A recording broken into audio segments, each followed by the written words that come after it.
नमस्कार प्रिय दर्शकों, एक बार फिर आपका स्वागत है। दर्शकों, आज का जो हमारा प्रसंग है, आज की जो कहानी है, यह कहानी बड़ी प्रेरणादायक है, बड़ी मोटिवेशनल है।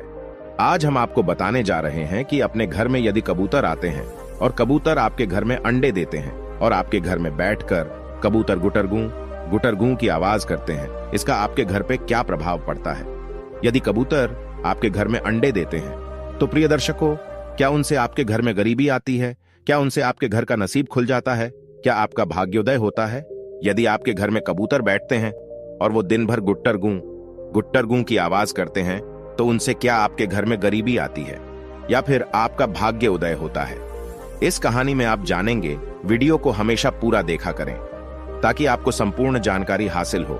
जो लोग आधा अधूरा वीडियो देखकर बीच में छोड़ देते हैं, उन लोगों को सिर्फ आधी अधूरी जानकारी मालूम पड़ती है। और प्रिय दर्शकों, आधी अधूरी जो जानकारी होती है, ये खतरनाक साबित होती है। इसलिए वीडियो को हमेशा पूरा देखा करें।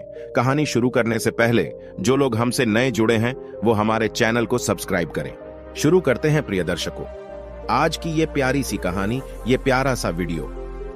प्राचीन काल की बात है। प्रिय दर्शकों, एक नगर में एक मोहन नाम का एक व्यक्ति रहता था। उस मोहन नाम के व्यक्ति के एक पुत्र था जो बिल्कुल नवजात का छोटा था। अब उस नाम के व्यक्ति के घर में एक कबूतर का जोड़ा भी रहता था। प्रिय दर्शकों, मोहन की पत्नी परिंदों से बड़ी नफरत किया करती थी और मोहन सभी परिंदों से बड़ा प्रेम किया करता था। प्रिय दर्शकों, रोज प्रातःकाल कबूतरों को दाना डालता, परिंदों को दाने डालता, पानी डालता, लेकिन उसकी पत्नी बड़ी नफरत किया करती थी। वो अपने पति से अक्सर इसी बात को लेकर के झगड़ती रहती थी कि तुम इन फालतू के परिंदों को दाना पानी डालते हो, ये मुझे बिल्कुल पसंद नहीं है, आप ऐसा छोड़ दो, ऐसा करना छोड़ दो। प्रिय दर्शकों, मोहन अपनी पत्नी को समझाता है और कहता है कि प्रिय, ये सभी भगवान की देन है। ऊपर वाले ने जितनी भी परिंदे बनाए हैं, ये सभी परिंदे हर इंसान को दुआ देते हैं। यह कभी भी बद्दुआ नहीं देते हैं, ये हमारी दुआ करते हैं। इसलिए इन परिंदों की खिदमत करना भी हमारा फर्ज है। इनकी देखरेख करना भी हर मनुष्य का कर्तव्य है। इनको दाना पानी डालना भी हर मनुष्य का कर्तव्य है। और जो मनुष्य परिंदों को दाना पानी डालता है, उनका भाग्य साथ देने लगता है। इस तरीके से मोहन अपनी पत्नी को समझाता है, लेकिन उनकी पत्नी इन बातों को समझने के लिए बिल्कुल भी तैयार नहीं थी। वो अक्सर अपने पति से इसी बात को लेकर रोज झगड़ती रहती थी। वो कहती थी कि कबूतरों को मेरे घर से दूर भगाओ, मेरे घर के आसपास ये कबूतर परिंदे बिल्कुल नहीं आने चाहिए। प्रिय दर्शकों, मोहन की पत्नी हर परिंदों से बड़ी नफरत किया करती थी और अपने पुत्र से बड़ा प्रेम करती थी। अपने पुत्र को जी जान से भी प्यार किया करती थी, लेकिन परिंदों से और परिंदों के बच्चों से बड़ी नफरत किया करती थी। मोहन अपनी पत्नी को समझाने की खूब कोशिश करता, लेकिन वो बिल्कुल नहीं समझती थी। प्रिय दर्शकों, एक दिन की बात है। मोहन किसी काम से शहर चले जाता है और पीछे मोहन के घर में जो कबूतर और कबूतरी रहते थे, वो मोहन के घर में ही अंडे दे देते हैं। अब मोहन की पत्नी अपने पति से इस बात को लेकर के झगड़ती। वो कहती कि इन अंडों को दूर भगाओ, मैंने पहले ही कहा था कि इन कबूतरों को घर में मत रखो, लेकिन तुम मेरी एक नहीं मानते हो। अब देखिए, इन कबूतरों ने हमारे घर में अंडे दे दिए हैं। इन कबूतरों ने हमारे घर में अंडे देकर गंदगी फैला रखी है। इसी बात को लेकर मोहन की पत्नी अपने पति से आए दिन झगड़ा करती, आए दिन लड़ाई झगड़े करती, लेकिन मोहन अपनी पत्नी को बार बार समझाता। प्रिय दर्शकों, अब एक दिन किसी काम से को जाता है, वो शहर चले जाता है। पीछे से उसकी पत्नी सोचने लगती है। शहर को रवाना होने से पहले मोहन अपनी पत्नी को समझाता है और कहता है, प्रिय दर्शकों, देखिए, हमारे घर में कबूतरों ने अंडे दे रखे हैं और तुम कबूतरों को बिल्कुल मत छेड़ना। जब तक इनके बच्चे अंडों से बाहर नहीं आ जाते, उनके बच्चे अपने माता पिता के साथ चले नहीं जाते, जब तक इनको बिल्कुल दुखी मत करना। और रोज अपने हाथों से थोड़ा थोड़ा कबूतरों को दाना पानी डाल दिया करो, ताकि तुम्हारा भी अगला जन्म सुधर जाए, तुम्हारा भी भविष्य सुधर जाए। इस तरीके से अपनी पत्नी को समझाकर और मोहन शहर को चले जाता है। मोहन की पत्नी उन कबूतरों के अंडों को तो नहीं छेड़ती है, लेकिन वह रोज बोलती रहती हैं। वो रात दिन यही सोचती रहती है कि मेरे घर से इन कबूतरों को कैसे भगाओ, इनके अंडों को यहां से कैसे भगाओ। प्रिय दर्शकों, मोहन का जो छोटा पुत्र था, उसको भी इस बात का मालूम था कि मेरे घर में कबूतरों ने अंडे दे रखे हैं। अब मोहन का पुत्र इस बात का इंतजार कर रहा था कि कब मेरी मां घर से जाए। पिताजी तो शहर चले गए हैं, लेकिन अब मेरी मां घर पर है। जब मेरी मां घर से कहीं चली जाएगी तब मैं कबूतर के अंडों को देखूंगा। प्रिय दर्शकों, उसके कुछ ही देर बाद मोहन की पत्नी यानी उस बच्ची की मां पानी लेने के लिए पनघट पर चली जाती है। अब मोहन का पुत्र एक सीढ़ी लगाकर कबूतरों के अंडों तक पहुंच जाता है और कबूतर के अंडों को पकड़ लेता है और उनसे खेलने लगता है, उनको देखने लगता है, निहारने लगता है। तभी उसकी मां यानी मोहन की पत्नी पानी लेकर के वापस अपने घर को आ जाती है। जब वह वापस घर को आती है तो वो देखती है कि उनका छोटा सा पुत्र सीढ़ी लगा करके और सीढ़ी पर चढ़ा हुआ है और कबूतरों के अंडों को हाथ में ले रखा है। ये देखकर वह बड़ी क्रोधित होती है, अपने बच्चे को मारने पीटने लग जाती है, अपने बच्चे को डांटने लग जाती है। फट से वह पानी को रख करके तुरंत अपने बच्चे के पास आती है और सीढ़ी से अपने बच्चे को हाथ पकड़ करके खींचती हैं। तो प्रिय दर्शकों, उसके बच्चे की दूसरे हाथ में एक कबूतर का घोंसला पकड़ा हुआ था। जैसे कि पत्नी अपने बच्चे का एक हाथ पकड़ करके नीचे को खींचती है, तो प्रिय दर्शकों, कबूतर का पूरा घोंसला उस बच्चे के हाथ से आ जाता है और जैसे ही कबूतर का घोंसला नीचे आता है तो पूरे अंडे फूट जाते हैं। प्रियदर्शी को एक अंडा उस बच्चे के हाथ में था, उसको उसकी मां पकड़ करके और जमीन में मार देती है, तो वो भी फूट जाता है और अपने बच्चे को खूब मारती है, पीटती है। कबूतर का घोंसला नीचे आने के बाद पूरे अंडे फूट जाते हैं। जब कबूतर और कबूतरी आते हैं, अपने अंडों को फूटा हुआ देखते हैं तो बड़े दुखी होते हैं, बड़े चिंतित हो जाते हैं, अपनी आंखों से आंसू की धार बहाते हैं, रोने लगते हैं। लेकिन अब वो तो परिंदे हैं, करे तो क्या करे। तभी उसी वक्त एस मोहन भी शहर से वापस आ जाता है। तब मोहना करके देखता है कि उनका छोटा नवजात बच्चा जोर जोर से रो रहा है।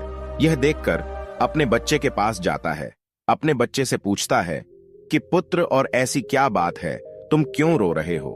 तुरंत अपनी पत्नी के पास जाता है, अपनी पत्नी से पूछता है कि बच्चा क्यों रो रहा है। तब उसकी पत्नी मोहन से कहती हैं कि मैंने तुमसे पहले ही कहा था कि इन कबूतरों को घर में मत रखो।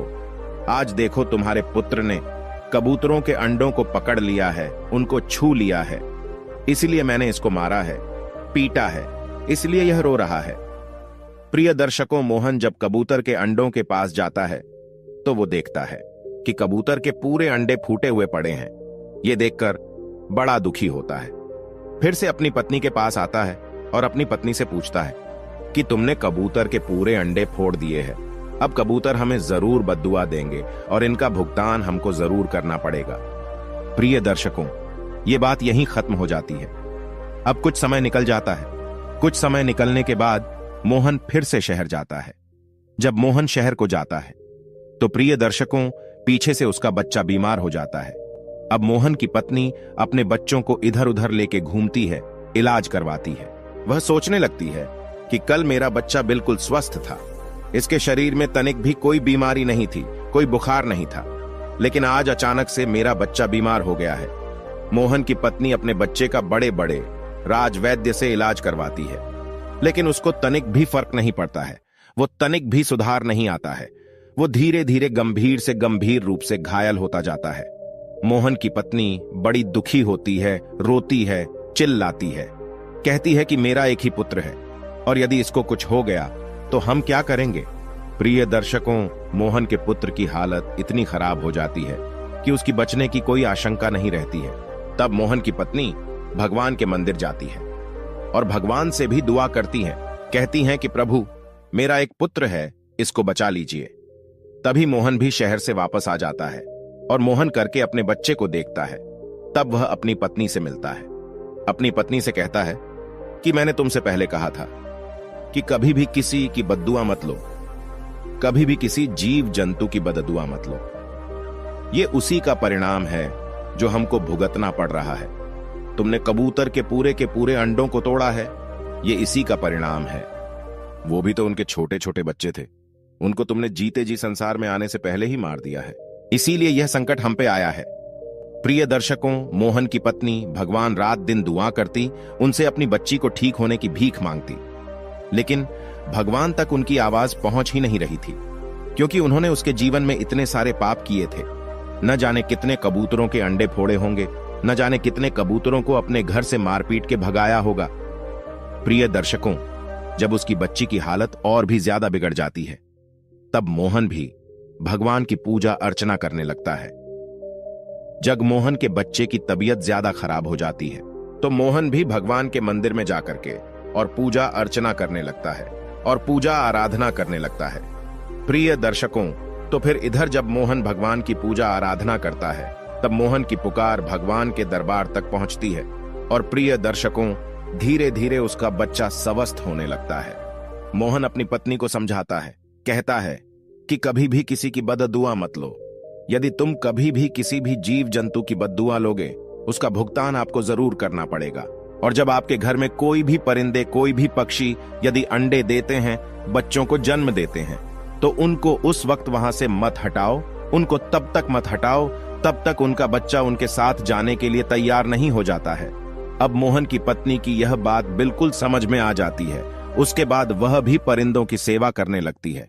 परिंदों को रोज दाना पानी डालती है, तो धीरे धीरे उनका भाग्य भी साथ देने लगता है। उनके घर में फिर किसी भी प्रकार की कोई भी कमी नहीं रहती है। प्रिय दर्शकों, दिन दूनी रात चौगुनी हो जाती है। यदि आपके घर में भी कबूतर या कोई भी परिंदे अंडे देते हैं, तो उनको बिल्कुल ना हटाएं। उनको तब तक ना हटाएं जब तक उनके बच्चे उनके साथ जाने के लिए तैयार नहीं हो जाए। हाँ, एक बात है, यदि आपके घर में कबूतर रोज गुटरगू करते हैं, तो प्रिय दर्शकों, ये अशुभ संकेत देते हैं। इनको अपने घर में या तो शुरू से बिठाना नहीं, और यदि आप बिठाते हैं तो उसको फिर उनकी सेवा पूजा करें। इनको दाना पानी हमेशा डालते रहें। आपके साथ किसी भी प्रकार का कोई अशुभ नहीं होगा। ये थी प्रिय दर्शकों आज की छोटी सी कहानी। हम उम्मीद करते हैं कि इस कहानी से आप ढेर सारी प्रेरणाएं लेंगे।